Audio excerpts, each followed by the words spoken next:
That was fascinating. Tempted to just leave the stage and see if we can get Dimitri back.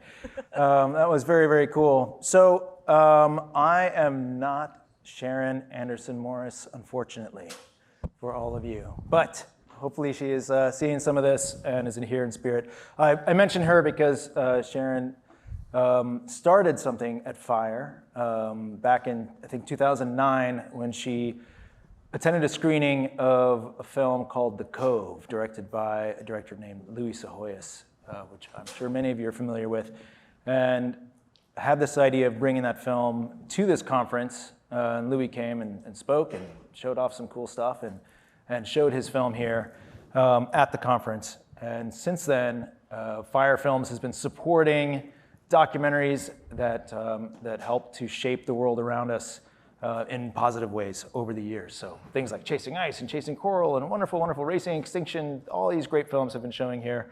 And all of you, I need to get this out right at the top, is that all of you, just by attending this conference, are getting 3 months free membership to FiReFilms.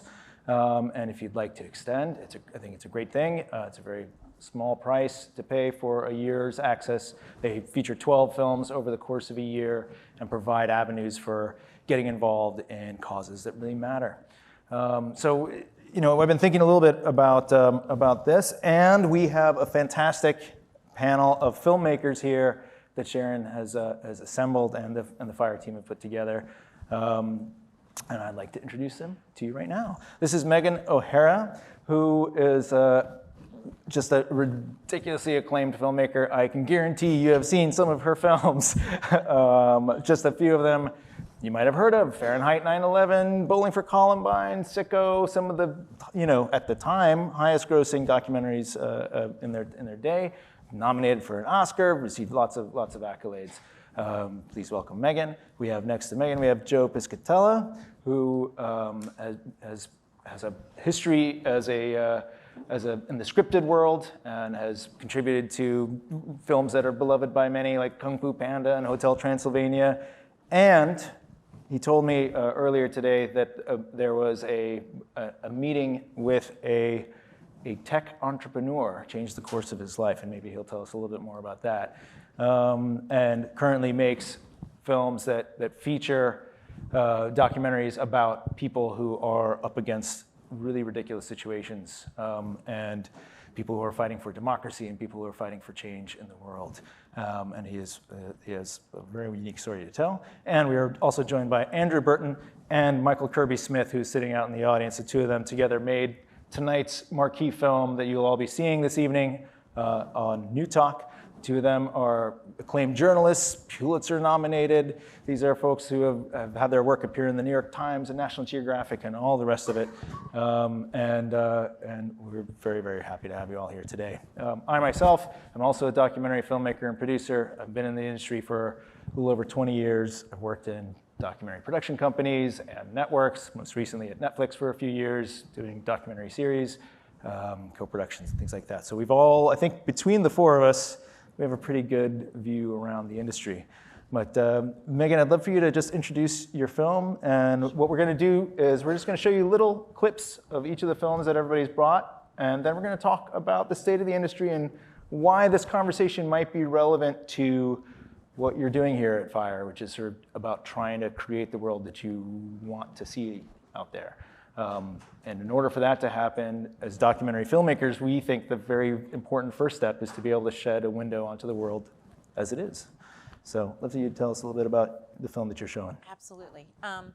So it's called Dying to Race, and this film is still a work in progress. We're very, very close, but we're not at the finishing line yet. So it basically is a look under the hood at the professional thoroughbred horse racing industry.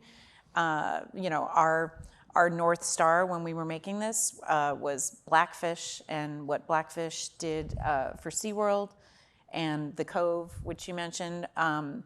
Films that shed a light on something, SeaWorld, which was very familiar, and The Dolphin Hunt, which nobody knew about, but and just looking at it in a different way, in a realistic way, and hopefully from the perspective of the people who are at the center of the story, which are the animals.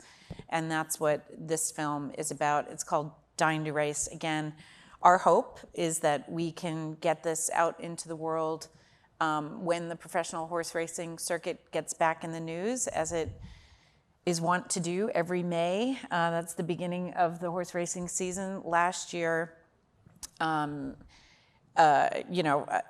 was not just national news, but global news. How many horses were actually dying on the track at Churchill Downs, the premier racetrack in this country? And unfortunately, the film wasn't ready to release at that point, but we're very much hoping that we can get everything together and be ready to release it as the next season occurs, because we know horses will die as they do every year. Great. Could we show that clip?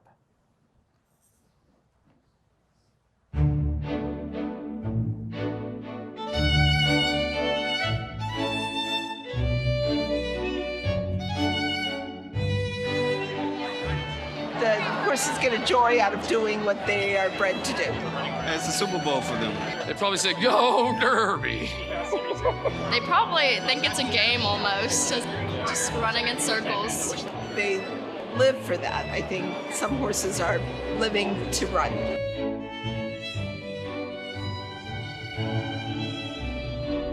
In horse racing, there's two worlds. There's the front side, which is the spectator area, and then there's the backstretch, the backside, a place that is very much shrouded in secrecy. The deception to the public that they purport to care about horses. They care about propping up the industry, and they're just churning through horses.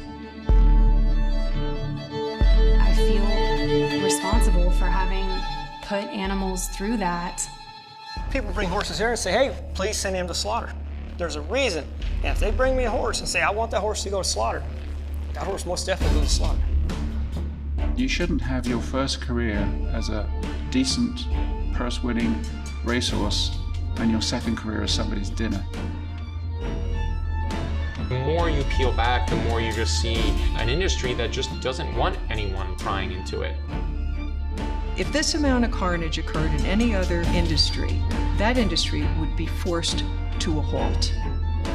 You can say that they love it, you can say whatever you want, but the fact is, they're pushed to death.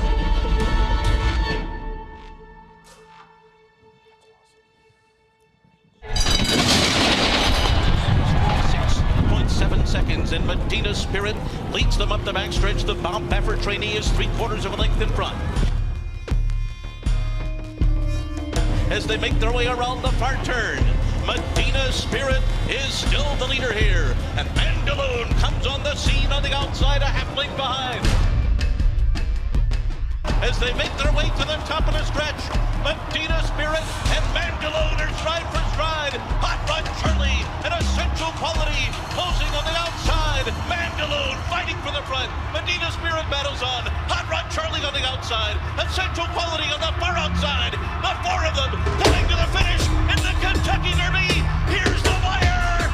Bob Baffert does it again. Medina Spirit has won the Kentucky Derby. Bob Baffert stands alone with 7 Derby wins. He has set the all-time record for most wins by a trainer in the Kentucky Everybody Derby. lived. He told us last week It's a successful race. It was enough this time, and Medina Spirit has won a sensational. And all of this, all of it is paid for by the horses. It's all done on their backs. You know, it's them out there. It's too much. It's too much to ask.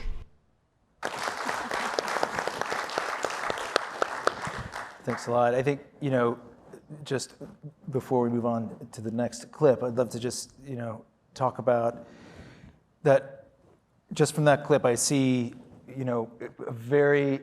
where each of the films that we're showcasing here today, I think do a great job of exemplifying a particular kind of thing that documentary filmmaking does really well.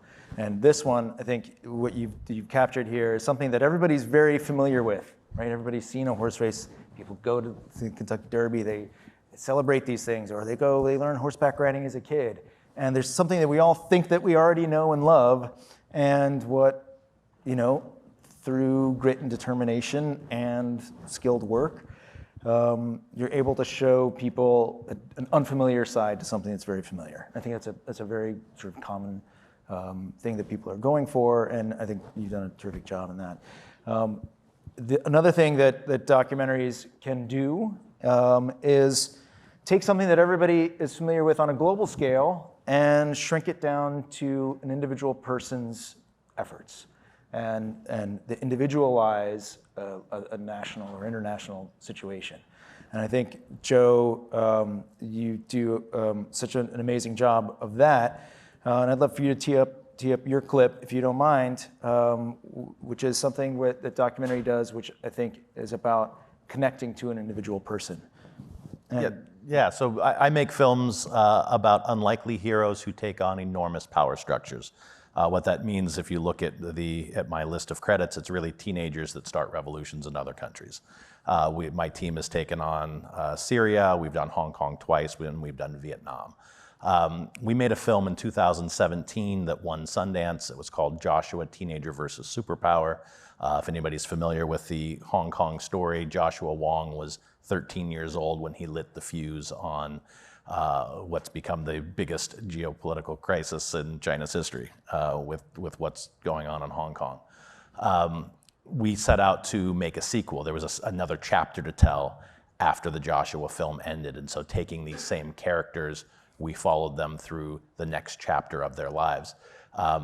The clip you're going to see, if it's the clip I think you're teeing up, which is probably the film's trailer, is focused on Nathan Law. If any of you guys have heard his name before, Nathan Law was just a regular student in college. He was born in China, came over as an economic refugee with his parents.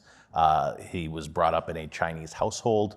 His parents had zero political affiliation. He had a very typical immigrant upbringing.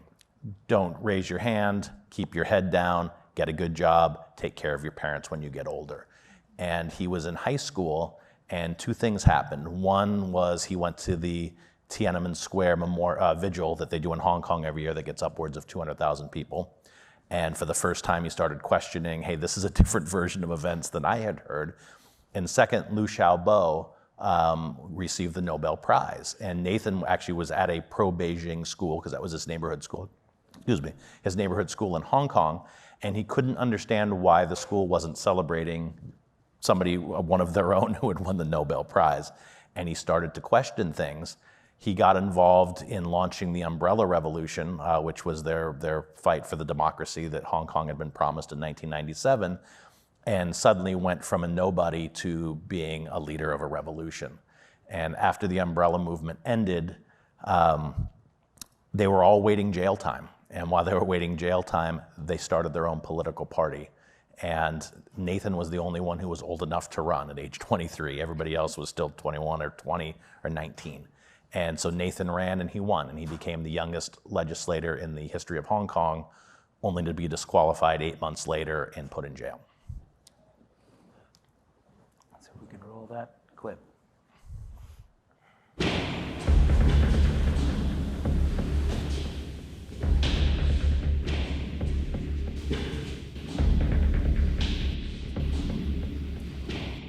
I heard that someone had put a bounty on me. I don't think I'm completely safe. So for me, I try to lay low in order to avoid any identification. Are you ever worried that they might kidnap you? Yeah. At the end of the day, you still don't know whether all these precautions that you have can prevent you from harm. But at least you have to try. My mother always said that don't mess up with Chinese Communist Party. You cannot win over them. But I was just too stubborn to be stopped.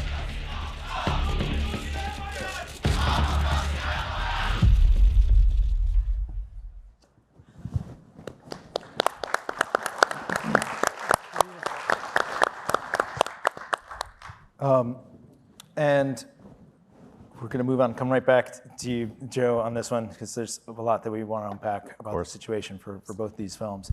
And finally, Andrew, Do you want to tee up your project as well? This, I think we're going to talk a good bit more about tonight about Newtok, and you're all going to get to see this full film. I really highly recommend everyone please come, because it's an extraordinary project.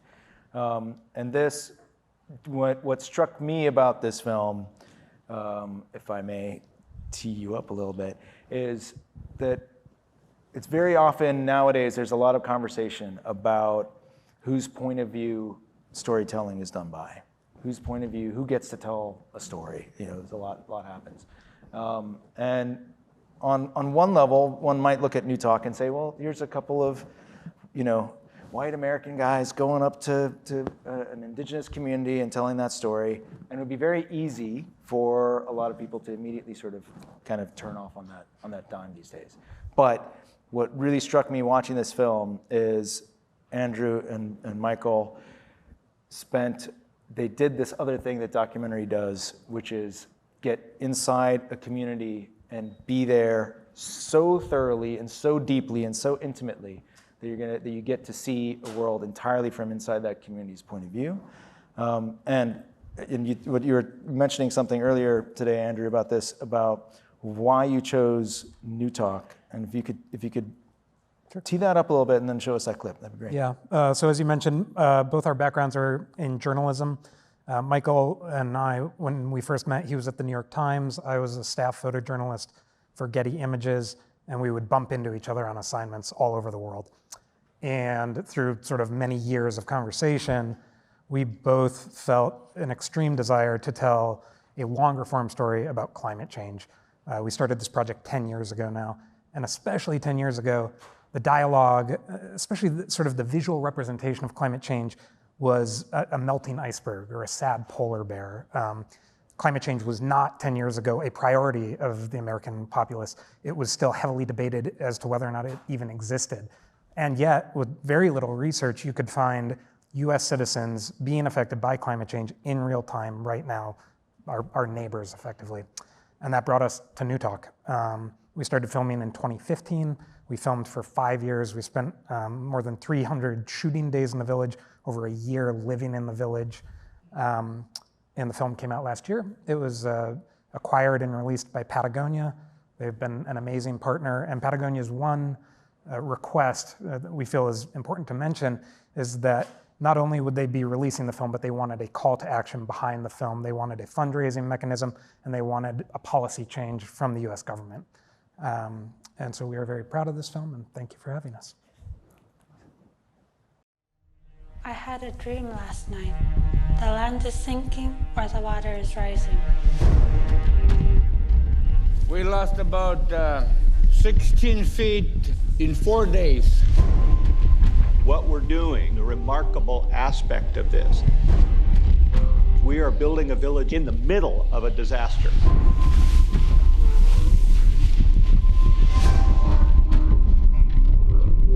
Newtok is scheduled for destruction because of climate change.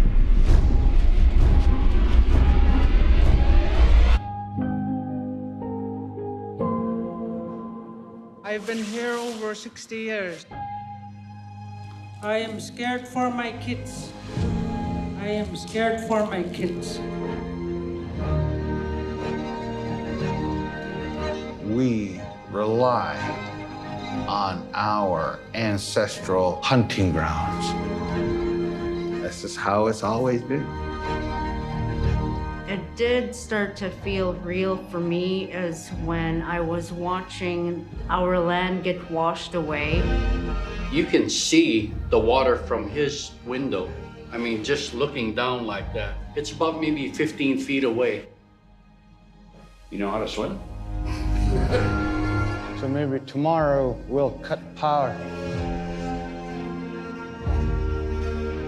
Man, it's just so hard to swallow. There are many people who argue that this village, Newtok, should be allowed to be destroyed. I'm not ready to leave. You're making a history. Tide is coming in.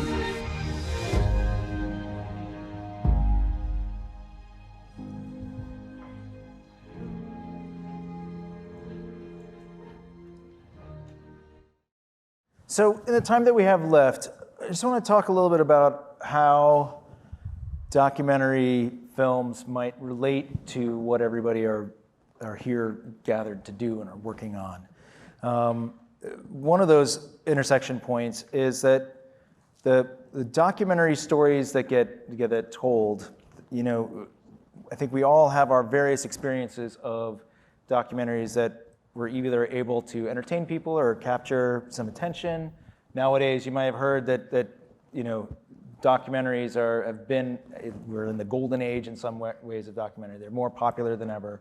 You know, you could have, you know, Fahrenheit 9/11 level of viewing numbers over and over and over and over again now, which is a fantastic thing. But on the other side, there is a stressor that's happening that is, as documentaries have become increasingly commercial and increasingly more entertainment driven, the market is shifting quite rapidly. And we are, as an industry, are facing a number of stressor factors at the same time. And so the films that we have on the panel today have had their own versions of the battle to get made. The battle to tell these stories, it takes a tremendous amount of commitment. Sometimes you're risking your own lives. Sometimes you're having to fill out 400 grant applications. Sometimes you're working with a studio where things are shifting all the time as well. So let's talk just a little bit about, I think a lot of people don't really have a very clear sense of just what it takes to get it off the ground in the first place. So can you tell me a little bit about what it took in brief amount as we can, what it took to get your project off the ground? Sure. This project came to me. Normally, most of the films that I work on, particularly the C Word, which is the film that went out to you all, that was a deeply, deeply personal film that came out of my own experience.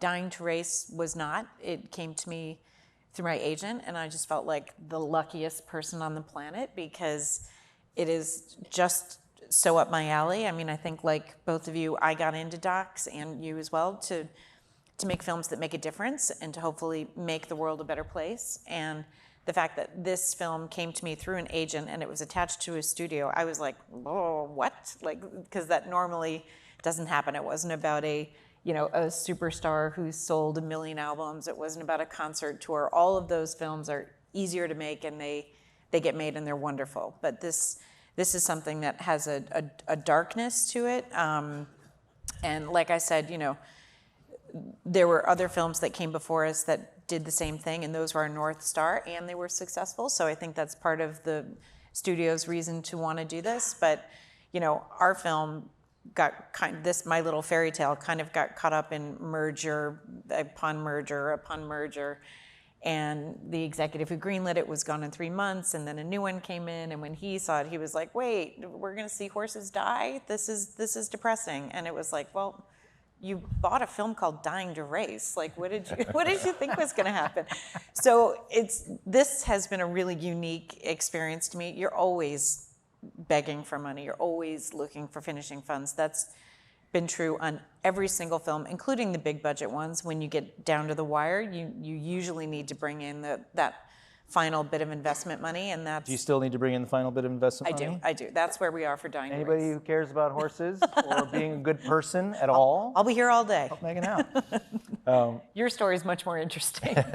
Joe, how'd you get it going? I can, and I can talk a little bit more about this in the breakout session about the trials and tribulations of Who's Afraid of Nathan Law. I didn't have a problem getting this film off the ground. It was a sequel to a film that had already had some success. Right. Where we ran into some issues is all of our kids in the film have got, Nathan Law now, although he's in exile in London, has $1 million bounty on his head. Joshua Wong and Agnes Chow, 2 kids also in the film, are facing pretty horrific trials in Hong Kong.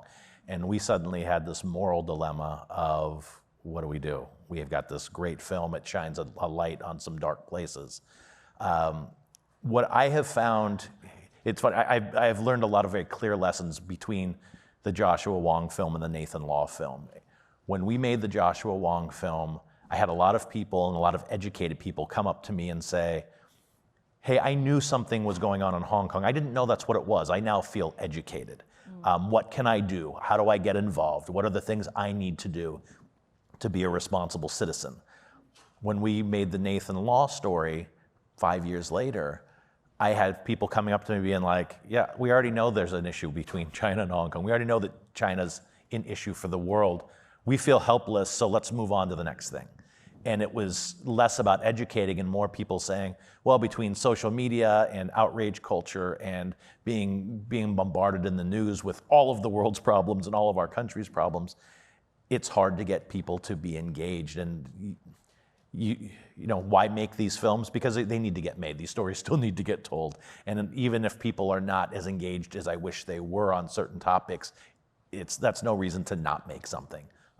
Story is important. It humanizes these global issues. If I tell you I'm making a film about Hong Kong's relationship to China, half of you are going to fall asleep. If I tell you I'm making a film about a 13-year-old who lit the fuse on the next Tiananmen Square and at the front lines of the fight for democracy that's going to affect the rest of the world, that's a little sexier to watch. It's the exact same topic. It's just how you frame it to get people to pay attention.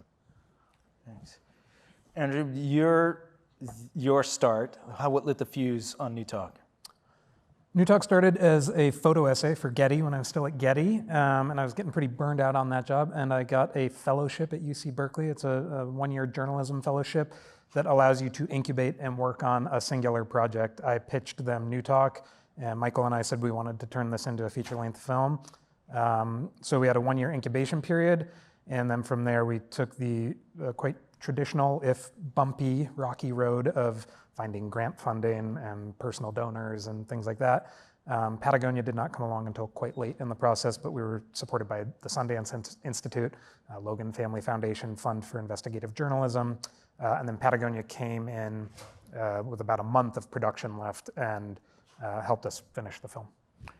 And there's just one little nugget of extraordinary that you mentioned to me on the phone when we were talking about this project with Patagonia. You know, I think there's also an interesting thing happening right now in the industry where some films are delayed. Maybe eventually the studio will put them out. There are films like Joe's, you're having to make this very difficult decision to not put it out at all. And you guys went a different route with your film with partnering with Patagonia of, tell me about that release and tell me about the impact that it Sure. I'll cut to the chase, if that's okay. Sorry, 2 minutes, yeah. Yeah. We're very proud to say that Patagonia's call to action, including having their CEO fly to Washington and meet directly with the Department of Interior, led directly to the village receiving an additional $25 million, which they desperately need, and they need more money. And right behind Newtok, there are many more villages. So we're extremely proud of the impact that had. In terms of why we went with Patagonia, I think the call to action was a big part of that, and also the pragmatics of it is difficult to make a film and see a film to completion. This was our first film, and it's hard to get people to pay attention to you when it's your first film.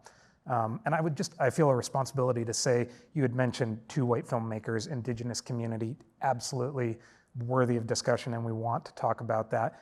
Directly supporting Michael and I was an advisory board that was a majority female, a majority indigenous. We worked with our producer, Marie Mead, who is a Yupik scholar. Ethnically, they are Yupik, the people of Newtok. She was there on the ground in Newtok with us, conducting all the interviews, reviewing dozens of rough cuts, making sure that everything was portrayed accurately. So. Yeah, thanks for saying that. I hope that came across when I was teeing up before. Yeah. I meant to say, like, you would be, if you only heard that bit, you would be easy to dismiss it. But what you guys did in that really deep embedding with that community, I think is really extraordinary. Yeah. And for all 3 of you, I'm really proud to share a stage with you.